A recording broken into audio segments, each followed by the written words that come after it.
ಸ್ವಾಗತ. ಅಗಜಾನನ ಪದ್ಮಾರ್ಕಂ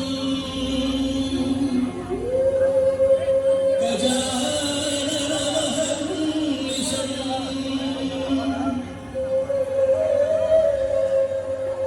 ಅನೇಕದಂತಂ ಭಕ್ತಾನಾಂ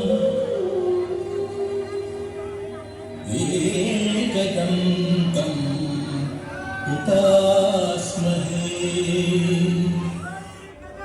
ಪೂರ್ವ ಕಾಲದಲ್ಲಿ ದೇವತೆಗಳು ದಾನವರು ನಡೆಸಿದ ಸಮುದ್ರ ಮಂಥನದಿಂದ ಅಮೃತ ಕಳಶ ಉದ್ಭವವಾಗುತ್ತದೆ.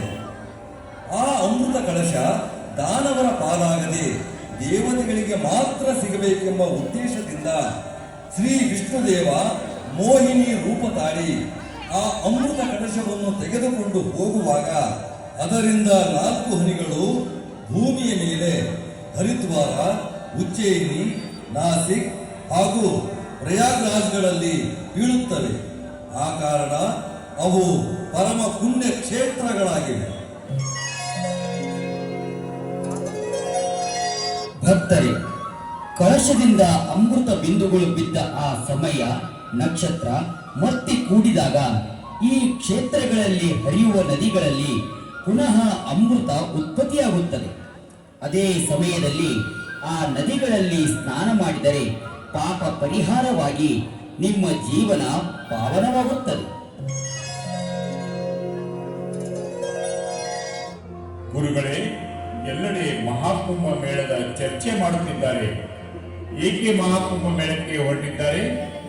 ಪ್ರತಿ 6 ವರ್ಷಕ್ಕೊಮ್ಮೆ ಅರ್ಧ ಕುಂಭ, 12 ವರ್ಷಕ್ಕೊಮ್ಮೆ ಪೂರ್ಣ ಕುಂಭ. ಈ ರೀತಿ 12 ಪೂರ್ಣ ಕುಂಭಗಳ ವೇಳೆಗೆ, ಅಂದರೆ 144 ವರ್ಷಗಳ ನಂತರ ಮಹಾಕುಂಭ ಜರುಗುವುದು. ಆ ನಿಶ್ಚಿತ ದಿನ ಯಾವುದು ಗುರುಗಳೇ? ಒಳ್ಳೆಯ ಪ್ರಶ್ನೆ.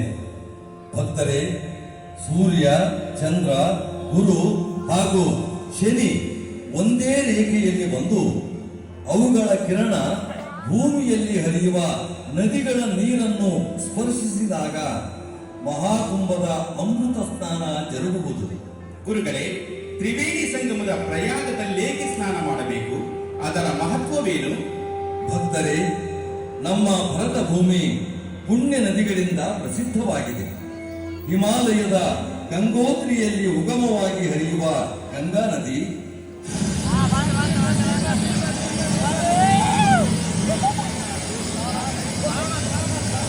ಉತ್ತರಾಖಂಡದ ಯಮುನೋತ್ರಿಯಲ್ಲಿ ಉಗಮವಾಗಿ ಹರಿಯುವ ಯಮುನಾ ನದಿ ಒಂದೇ ಕಡೆ ಸೇರುವ ಸ್ಥಳವೇ ಪ್ರಯಾಗ್ರಾಜದ ತ್ರಿವೇಣಿ ಸಂಗಮ. ಇದು ಅತ್ಯಂತ ಪುಣ್ಯ ಕ್ಷೇತ್ರ. ಜಗತ್ತಿನ ಮೂಲೆ ಮೂಲೆಗಳಿಂದ ಕೋಟಿ ಕೋಟಿ ಜನರು ಈ ತ್ರಿವೇಣಿ ಸಂಗಮದ ಕುಂಭಮೇಳದಲ್ಲಿ ಪಾಲ್ಗೊಂಡು ಪವಿತ್ರ ಮಹಾಸ್ನಾನ ಮಾಡುತ್ತಿದ್ದಾರೆ. ನಾವು ನೀವೆಲ್ಲರೂ ಪುಣ್ಯವಂತರು.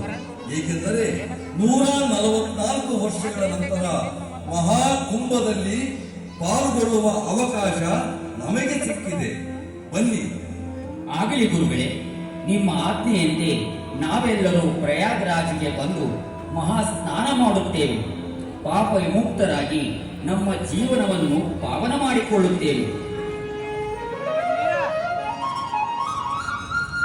लेडीज एंड जेंटलमैन, 144 साल बाद लगे पूर्ण महाकुंभ में आप सभी का स्वागत है.